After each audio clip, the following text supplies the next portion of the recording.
Captain ಯಾರು ಆಗ್ಬಾರ್ದು, ನಾವೇ ಆಗ್ಬೇಕು ಅನ್ನೋದಿರುತ್ತೆ. ಆದ್ರೆ ನಿಮ್ಮ ಕ್ಯಾಪ್ಟನ್ಸಿ ಟಾಸ್ಕ್ ಬಂದಾಗ ಗಿಲ್ಲಿ ಅವರು ಒಂದು ಮಾತು ಹೇಳ್ತಾರೆ, ಯಾರಾದ್ರೂ ಪರವಾಗಿಲ್ಲ ಅಶ್ವಿನಿ ಗೌಡ ಅವರು ಆಗ್ಲೇಬಾರ್ದು, ನನ್ಗೆ ಅವ್ರು ಆಗೋದು ಇಷ್ಟ ಇಲ್ಲ ಅಂತ ಹೇಳ್ಬಿಟ್ಟು ಈವನ್ ರಾಶಿಕಾ ಅವರು ಅದಕ್ಕೆ ಕೈ ಜೋಡಿಸ್ತಾರೆ, ಹೌದು ಅಂತ ಹೇಳ್ತಾರೆ. ರಾಶಿಕಾ ಅವ್ರಿಗೂ ಇಷ್ಟ ಇರೋದಿಲ್ಲ ನೀವು ಕ್ಯಾಪ್ಟನ್ ಆಗೋದು. ಸೊ ಏನ್ ಹೇಳ್ತೀರಾ ಮೇಡಮ್? ಅಂದ್ರೆ ನೀವು ಗಿಲ್ಲಿ ಅವ್ರಿಗೆ ವಿಜಯ ತಿಲಕ ಇಟ್ಟು ಕಳಿಸ್ತೀರಾ ಕ್ಯಾಪ್ಟನ್, ಅದಕ್ಕೆ ಎಷ್ಟು ಖುಷಿ ಪಡ್ತೀರಾ? ಸೊ ಆದ್ರೆ ಗಿಲ್ಲಿ ಅದನ್ನ ಅಂದ್ರೆ ಲೈಕ್ ಉಳಿಸ್ಕೊಂಡ್ಲಿಲ್ಲ. ಸೊ ಏನ್ ಹೇಳ್ತೀರಿ ಮೇಡಮ್? ನಾನು ಪ್ರತಿಯೊಂದು ಸಂದರ್ಭದಲ್ಲೂ ನನಗೆ ಅವ್ರನ್ನ ಅರ್ಥ ಮಾಡ್ಕೊಳಕ್ ಸ್ವಲ್ಪ ಕಷ್ಟ ಆಗ್ತಿತ್ತು.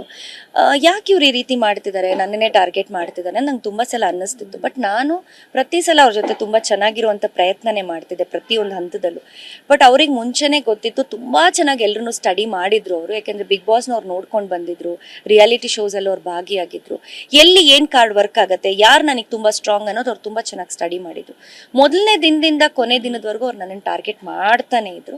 ಸೊ ಗಿಲ್ಲಿಲ್ ನಾನು ಅದನ್ನ ನೋಡಿದ್ದೆ, ಯಾರು ಹೋದ್ರೂ ಪರವಾಗಿಲ್ಲ, ಇವ್ರು ನನಗೆ ನಾಳೆ ಮುಳುವು ಆಗ್ತಾರೆ, ವಿಚ್ ಇಸ್ ವೆರಿ ಸ್ಟ್ರಾಂಗ್ ಅನ್ನೋದು ಅವ್ರು ತುಂಬ ತಿಳ್ಕೊಂಡಿದ್ರು. ಯಾಕೆಂದ್ರೆ ಗಿಲ್ಲಿ ಅವರೆಲ್ಲೂ ಟಾಸ್ಕ್ಗಳು ಆಡ್ತಿರ್ಲಿಲ್ಲ, ಯಾರ ಪರ ಸ್ಟ್ಯಾಂಡ್ ತಗೊಳ್ತಿರ್ಲಿಲ್ಲ, ಯಾರ ಜೊತೆ ಜಗಳ ಆಡ್ತಿರ್ಲಿಲ್ಲ, ಅಂದ್ರು ಅನ್ನಿಸ್ಕೊಳ್ಳೋರು. ಬಟ್ ಇನ್ನೊಬ್ಬರನ್ನ ಕೆಳಗಿಟ್ಟು ಮಾತಾಡೋ ಈ ವ್ಯಕ್ತಿತ್ವಗಳನ್ನ ತುಂಬ ಅವ್ರು ಪ್ರದರ್ಶನ ಮಾಡ್ತಿದ್ರು.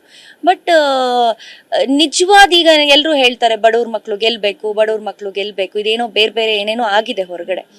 ಬಟ್ ನಮ್ಮನ್ನ ನಾವು ಪ್ರಶ್ನೆ ಮಾಡ್ಕೋಬೇಕಲ್ವಾ, ಇದು ನಿಜಾನಾ?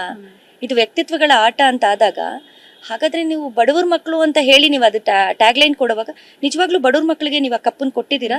ಆ ಸಾರ್ಥಕತೆ ಇದು ನಿಮ್ಮಲ್ಲಿ ಇದೆಯಾ? ಹಾಗಾದ್ರೆ ಬಡವ್ರ ಮಕ್ಕಳು ಅನ್ನೋದು ಬೇರೆ, ಬಡವ್ರ ಮಕ್ಕಳು ಅನ್ನೋ ಹಾಗೆ ನಟನೆ ಮಾಡಿಕೊಂಡು ಜೀವಿಸೋದು ಬೇರೆ. ಇದಕ್ಕೆ ತುಂಬಾನೇ ವ್ಯತ್ಯಾಸ ಇದೆ. ಹಾಗಾಗಿ ನನಗೇನು ಅದು ಅನ್ನಿಸ್ಲಿಲ್ಲ. ಸೊ ಆಟಕ್ಕೋಸ್ಕರ ಅವ್ರು ಏನು ಆಟ ಆಡಬೇಕು ಆಟ ಆಡಿದ್ದಾರೆ. ಫೇಕಾಗಿ ಆಟ ಆಡಿದ್ರು, ರಿಯಲ್ ಆಗಿ ಆಟ ಆಡಿದ್ರು, ಜನ ಮೆಚ್ಚಿದ್ದಾರೆ, ಅಷ್ಟೇ ನಾನು ಹೇಳಕ್ಕೆ ಇಷ್ಟಪಡ್ತೀನಿ. ಬಟ್ ನನ್ನ ವ್ಯಕ್ತಿತ್ವ ಏನಿತ್ತು ನಾನು ಎಲ್ಲೂ ಬಿಟ್ಕೊಡದೆ, ನನ್ನ ಹಠ ಛಲ ಏನಿತ್ತು ಇಲ್ಲಿವರೆಗೂ ನಾನು ಬಂದು ನಿಂತಿದ್ದೆ. ಕ್ಯಾಪ್ಟನ್ ಯಾರು ಆಗ್ಬಾರ್ದು, ನಾವೇ ಆಗ್ಬೇಕು ಅನ್ನೋದಿರುತ್ತೆ. ಆದ್ರೆ ನಿಮ್ಮ ಕ್ಯಾಪ್ಟನ್ಸಿ ಟಾಸ್ಕ್ ಬಂದಾಗ ಗಿಲ್ಲಿ ಅವರು ಒಂದು ಮಾತು ಹೇಳ್ತಾರೆ, ಯಾರಾದ್ರೂ ಪರವಾಗಿಲ್ಲ ಅಶ್ವಿನಿ ಗೌಡ ಅವರು ಆಗ್ಲೇಬಾರ್ದು, ನನ್ಗೆ ಅವ್ರು ಆಗೋದು ಇಷ್ಟ ಇಲ್ಲ ಅಂತ ಹೇಳ್ಬಿಟ್ಟು ಈವನ್ ರಾಶಿಕಾ ಅವರು ಅದಕ್ಕೆ ಕೈ ಜೋಡಿಸ್ತಾರೆ, ಹೌದು ಅಂತ ಹೇಳ್ತಾರೆ. ರಾಶಿಕಾ ಅವ್ರಿಗೂ ಇಷ್ಟ ಇರೋದಿಲ್ಲ ನೀವು ಕ್ಯಾಪ್ಟನ್ ಆಗೋದು. ಸೊ ಏನ್ ಹೇಳ್ತೀರಾ ಮೇಡಮ್? ಅಂದ್ರೆ ನೀವು ಗಿಲ್ಲಿ ಅವ್ರಿಗೆ ವಿಜಯ ತಿಲಕ ಇಟ್ಟು ಕಳಿಸ್ತೀರಾ ಕ್ಯಾಪ್ಟನ್, ಅದಕ್ಕೆ ಎಷ್ಟು ಖುಷಿ ಪಡ್ತೀರಾ? ಸೊ ಆದ್ರೆ ಗಿಲ್ಲಿ ಅದನ್ನ ಅಂದ್ರೆ ಲೈಕ್ ಉಳಿಸ್ಕೊಂಡ್ಲಿಲ್ಲ. ಸೊ ಏನ್ ಹೇಳ್ತೀರಿ ಮೇಡಮ್? ನಾನು ಪ್ರತಿಯೊಂದು ಸಂದರ್ಭದಲ್ಲೂ ನನಗೆ ಅವ್ರನ್ನ ಅರ್ಥ ಮಾಡ್ಕೊಳಕ್ ಸ್ವಲ್ಪ ಕಷ್ಟ ಆಗ್ತಿತ್ತು. ಯಾಕೆ ಇವ್ರು ಈ ರೀತಿ ಮಾಡ್ತಿದ್ದಾರೆ, ನನ್ನನ್ನೇ ಟಾರ್ಗೆಟ್ ಮಾಡ್ತಿದ್ದಾರೆ ನಂಗೆ ತುಂಬ ಸಲ ಅನ್ನಿಸ್ತಿತ್ತು. ಬಟ್ ನಾನು ಪ್ರತಿ ಸಲ ಅವ್ರ ಜೊತೆ ತುಂಬ ಚೆನ್ನಾಗಿರುವಂಥ ಪ್ರಯತ್ನನೇ ಮಾಡ್ತಿದ್ದೆ ಪ್ರತಿಯೊಂದು ಹಂತದಲ್ಲೂ. ಬಟ್ ಅವ್ರಿಗೆ ಮುಂಚೆನೇ ಗೊತ್ತಿತ್ತು, ತುಂಬ ಚೆನ್ನಾಗಿ ಎಲ್ಲರೂ ಸ್ಟಡಿ ಮಾಡಿದ್ರು ಅವರು. ಯಾಕೆಂದರೆ ಬಿಗ್ ಬಾಸ್ನವ್ರು ನೋಡ್ಕೊಂಡು ಬಂದಿದ್ರು, ರಿಯಾಲಿಟಿ ಶೋಸಲ್ಲಿ ಅವ್ರು ಭಾಗಿಯಾಗಿದ್ರು.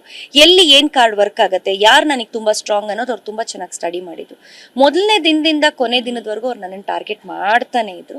ಸೊ ಗಿಲ್ಲಿಲ್ ನಾನು ಅದನ್ನ ನೋಡಿದ್ದೆ, ಯಾರು ಹೋದ್ರೂ ಪರವಾಗಿಲ್ಲ, ಇವ್ರು ನನಗೆ ನಾಳೆ ಮುಳುವು ಆಗ್ತಾರೆ, ವಿಚ್ ಇಸ್ ವೆರಿ ಸ್ಟ್ರಾಂಗ್ ಅನ್ನೋದು ಅವ್ರು ತುಂಬ ತಿಳ್ಕೊಂಡಿದ್ರು. ಯಾಕೆಂದ್ರೆ ಗಿಲ್ಲಿ ಅವರೆಲ್ಲೂ ಟಾಸ್ಕ್ಗಳು ಆಡ್ತಿರ್ಲಿಲ್ಲ, ಯಾರ ಪರ ಸ್ಟ್ಯಾಂಡ್ ತಗೊಳ್ತಿರ್ಲಿಲ್ಲ, ಯಾರ ಜೊತೆ ಜಗಳ ಆಡ್ತಿರ್ಲಿಲ್ಲ, ಅಂದ್ರು ಅನ್ನಿಸ್ಕೊಳ್ಳೋರು. ಬಟ್ ಇನ್ನೊಬ್ಬರನ್ನ ಕೆಳಗಿಟ್ಟು ಮಾತಾಡೋ ಈ ವ್ಯಕ್ತಿತ್ವಗಳನ್ನ ತುಂಬ ಅವ್ರು ಪ್ರದರ್ಶನ ಮಾಡ್ತಿದ್ರು. ಬಟ್ ನಿಜವಾದ ಈಗ ಎಲ್ಲರೂ ಹೇಳ್ತಾರೆ ಬಡವ್ರ ಮಕ್ಕಳು ಗೆಲ್ಬೇಕು, ಬಡವ್ರ ಮಕ್ಕಳು ಗೆಲ್ಬೇಕು, ಇದೇನೋ ಬೇರೆ ಬೇರೆ ಏನೇನೋ ಆಗಿದೆ ಹೊರಗಡೆ. ಬಟ್ ನಮ್ಮನ್ನ ನಾವು ಪ್ರಶ್ನೆ ಮಾಡ್ಕೋಬೇಕಲ್ವಾ, ಇದು ನಿಜಾನಾ?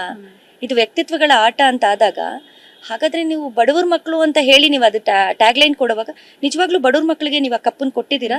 ಆ ಸಾರ್ಥಕತೆ ಇದು ನಿಮ್ಮಲ್ಲಿ ಇದೆಯಾ? ಹಾಗಾದ್ರೆ ಬಡವ್ರ ಮಕ್ಕಳು ಅನ್ನೋದು ಬೇರೆ, ಬಡವ್ರ ಮಕ್ಕಳು ಅನ್ನೋ ಹಾಗೆ ನಟನೆ ಮಾಡಿಕೊಂಡು ಜೀವಿಸೋದು ಬೇರೆ. ಇದಕ್ಕೆ ತುಂಬಾನೇ ವ್ಯತ್ಯಾಸ ಇದೆ. ಹಾಗಾಗಿ ನನಗೇನು ಅದು ಅನ್ನಿಸ್ಲಿಲ್ಲ. ಸೊ ಆಟಕ್ಕೋಸ್ಕರ ಅವ್ರು ಏನು ಆಟ ಆಡಬೇಕು ಆಟ ಆಡಿದ್ದಾರೆ. ಫೇಕಾಗಿ ಆಟ ಆಡಿದ್ರು, ರಿಯಲ್ ಆಗಿ ಆಟ ಆಡಿದ್ರು, ಜನ ಮೆಚ್ಚಿದ್ದಾರೆ, ಅಷ್ಟೇ ನಾನು ಹೇಳಕ್ಕೆ ಇಷ್ಟಪಡ್ತೀನಿ. ಬಟ್ ನನ್ನ ವ್ಯಕ್ತಿತ್ವ ಏನಿತ್ತು ನಾನು ಎಲ್ಲೂ ಬಿಟ್ಕೊಡದೆ, ನನ್ನ ಹಠ ಛಲ ಏನಿತ್ತು ಇಲ್ಲಿವರೆಗೂ ನಾನು ಬಂದು ನಿಂತಿದ್ದೆ.